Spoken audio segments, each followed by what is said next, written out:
Hi, I'm Kim Skildum-Reid from Power Sponsorship in Sydney, Australia.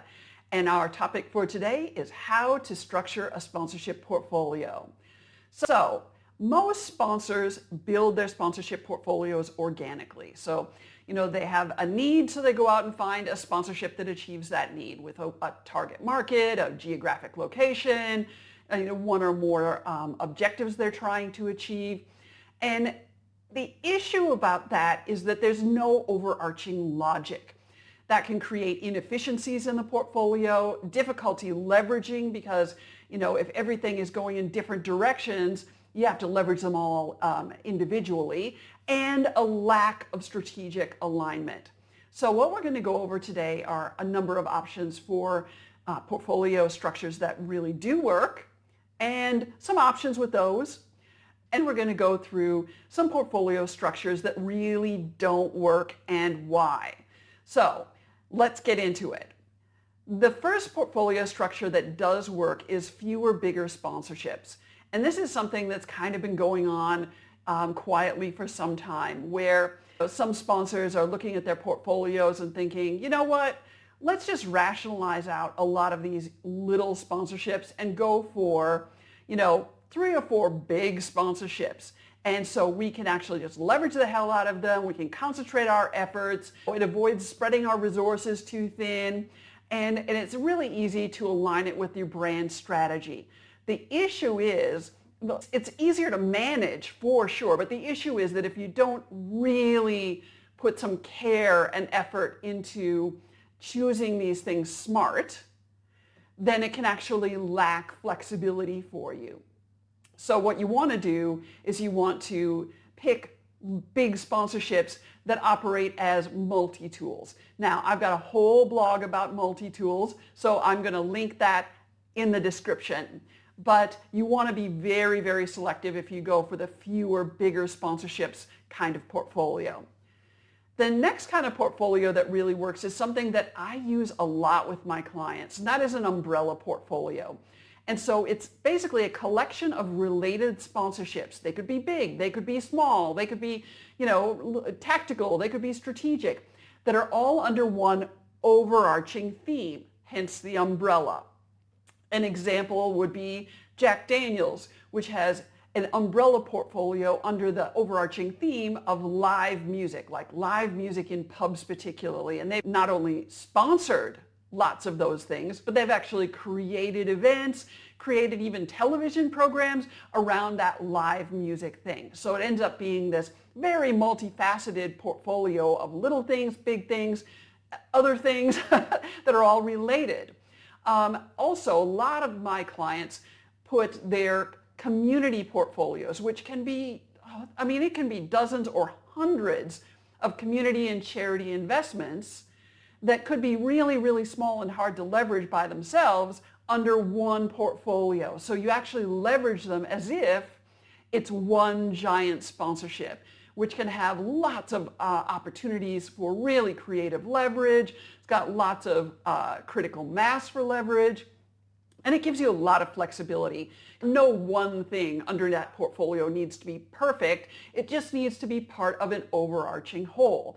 And if you do have some larger investments or some more multi-tool type investments under that portfolio, there's nothing stopping you leveraging those individually as well.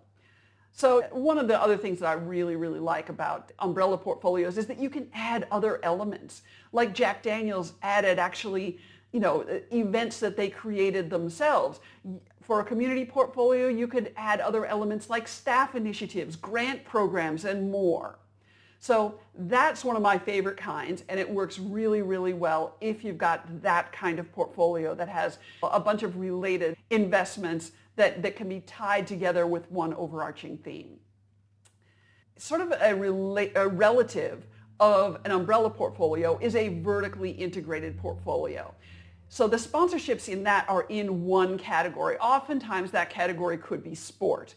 So it could take one sport like basketball, and there would be a sponsorship that would go all the way from the grassroots to state associations, to amateur competitions, to elite athletes, to elite competitions, all the way up to national teams, for instance. It has all the positives of an umbrella portfolio, but in addition, you can actually leverage the portfolio at all levels. So you can actually leverage those elite investments all the way down to the grassroots level. So you've got sort of inbuilt channels at all levels of participation and viewership of the sport. So I really like vertically integrated portfolios if you want to really commit into one channel and kind of own that in terms of a leverageable platform. Another kind of portfolio that works is a decentralized portfolio. So this would be one that says, you know what, our regional management knows what's going on in all those regional areas, so we're just going to give them some budget, some guidelines, some education, and let them be in charge of their own portfolio. So it's very, very decentralized. Again, it works best when there are guidelines, when you're actually telling the managers, look, here's what constitutes something that will work for our brand, and you figure out what's going to work on the ground within those constraints. You also want to do some education to make sure that they understand what best practice is, because regional managers often wear a lot of hats. So it could be a regional marketing manager who may not be across all of the intricacies of best practice sponsorship. So investing in that little bit of training to get them up to that speed will be really, really smart. Now, the final kind of portfolio that works is a combination of those. Now, I'm going to give you an example. And most sponsors, most of my clients certainly have a combination portfolio of some type or another. Like an example would be, you might have 200 or more community investments, and you put those under an umbrella portfolio. So you've got an umbrella portfolio of 200 plus community and cause investments that you leverage as if it was one giant investment, plus, again, can leverage bigger things that are underneath it individually as well. And you might invest in a professional hockey league, most teams in that league, state associations, and a few amateur tournaments. That would be a vertically integrated portfolio. You might invest in a Formula One race and the Pink Ribbon campaign, which are both big investments. So those are big investments that you use in a lot of different ways. Plus, you could give a budget to all of your regions allocated for local summer events to support the summer retail push, which would be decentralized. And what we've done here is we've taken well over 200 investments and sort of pulled it down to where you've got your regional management doing the leverage on the regional level, and from the national office, you really only have 4 or 5 sponsorships that you need to leverage because you've built efficiencies into the portfolio. So any or all of these can work and actually help a lot in terms of being able to maximize what you can do with a sponsorship portfolio, and also, sort of a lot of management efficiencies. So with that, we're going to talk about portfolio structures that don't work. And the first one is the most common, I have to say, which is fragmented. So it's lots and lots of unrelated sponsorships. And each of them may make sense when they're looked at individually. So if you're doing a normal, stock standard sponsorship audit, which is one of the 2 ways that I audit sponsorship portfolios, you would say, all right, is this a target market match? Is it an objective match? Does it have some attribute matches with, the brand that's paired up with it? And the answers for all of these fragmented sponsorships may be yes. But the problem is, because they're unrelated, they all need to be leveraged and managed separately. So it's a huge amount of work to actually leverage all of them because, again, no efficiencies. And what tends to happen is you'll concentrate on sort of your bigger ones or your sexier ones, and a bunch of these investments will go unleveraged. And that's a big issue because it's leverage that actually turns the opportunity you've invested in into the results you need against your objectives. So If you don't leverage, you're not going to get a result. So if you've got this fragmented portfolio and you only have the resources, whether it's financial resources, human resources, whatever, to leverage some of them, and a bunch of them are languishing unleveraged, you're literally investing in things that you're not going to get a result on, and that is bad. It also may create confusing messages around the brand, so you really don't want that.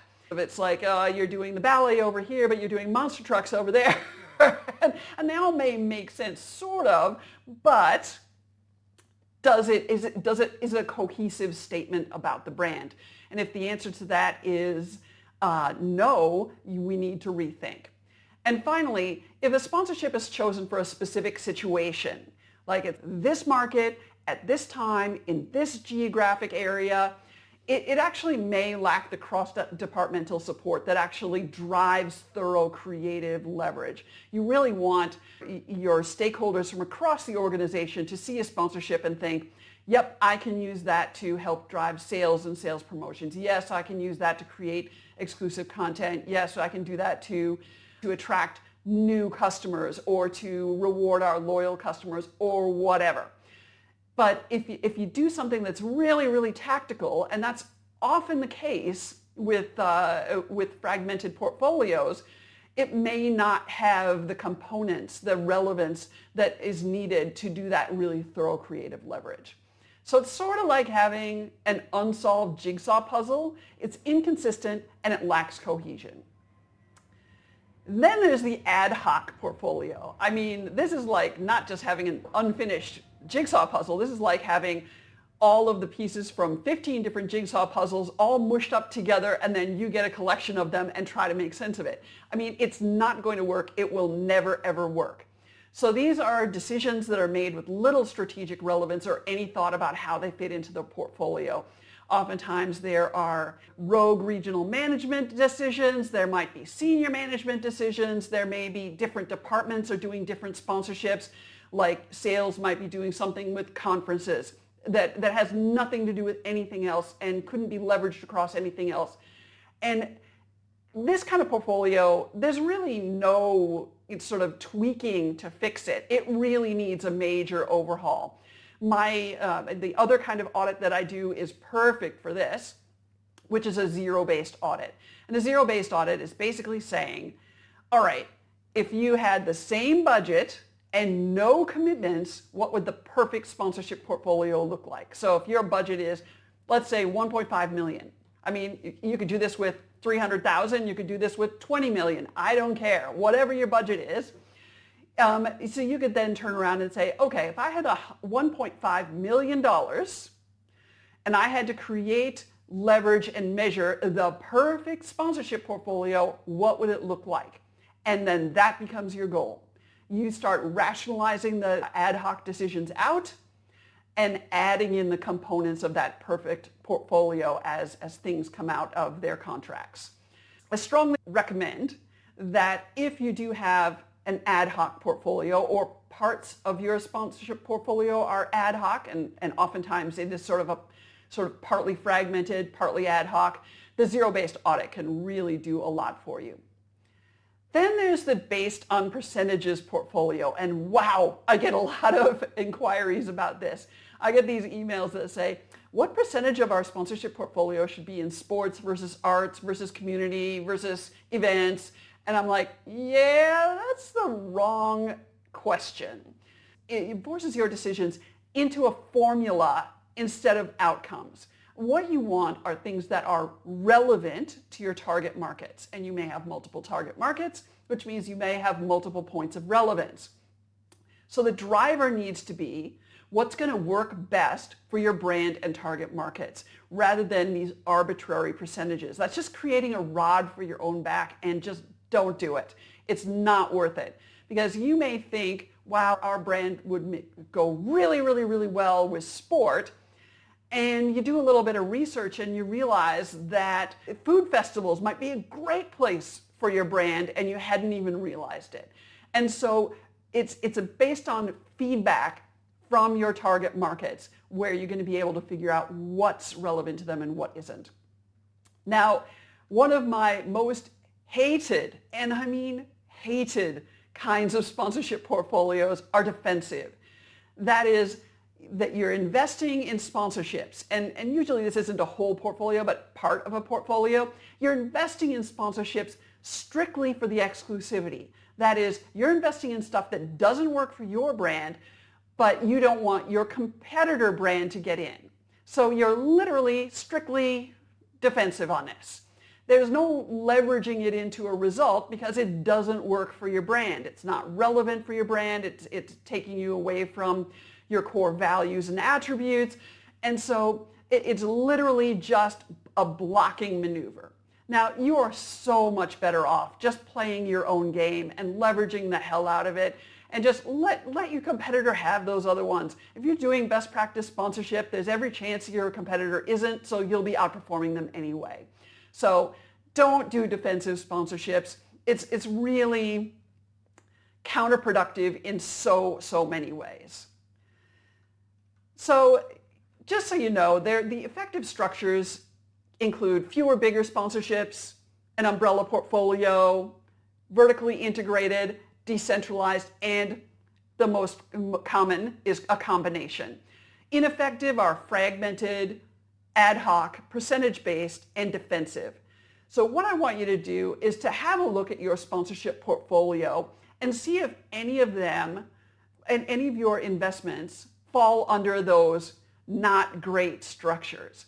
So, you know, things that are defensive, things that are ad hoc, things that are fragmented, you know, things that aren't leveraged because you just don't have the resources for it, even though individually it looks like, you know, it could probably do a good job for your brand if you did have the resources to leverage it. So I want you to have a look and classify your sponsorships under these headings, and that will give you a really good picture of what you need to fix next. So if you want a deeper dive, in the video description there's a link to the related blog, and there's lots more resources on my website, powersponsorship.com, and there's links to the website where you can find me on social, some additional resources, and how you can find information about working with me if that's something that interests you. Thanks a lot for your time, and I'll see you next time.